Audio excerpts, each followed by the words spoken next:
Carlos Ramirez, owner of NVS Audio in Roselle, New Jersey. I get asked this question at least once a week. So the CVOs or any Harley, like an Ultra that comes with the boom audio stage 2 or stage 3, the tweeter is not molded into the fairing. It looks like it is, but it's not. It actually wraps around. This is part of the grill. So when you replace the grill, when you swap the speaker out, if you replace the grill, the tweeter will come out with it, and then you don't have that ugly looking, pimple looking thing sticking out. So once you remove the grill, as Gio's taking forever to do here, it'll pop right off and the tweeter will come with it.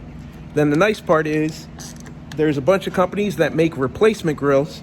So you can either get the stock, you can get the stock Harley grill to put back in here, you can get the CVO grill to put back in here.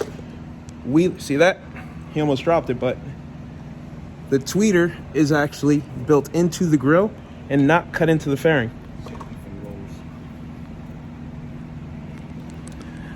Same thing for the lowers.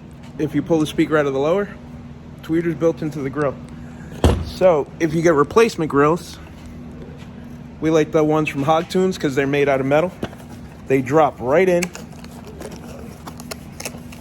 and you're back to a nice factory look, and then use whatever speaker you want behind it. And since we did it live, you can see how quick and easy it is. It's taking me longer to open the damn package. So there's a new grill. Hey Gio, pop that out from behind.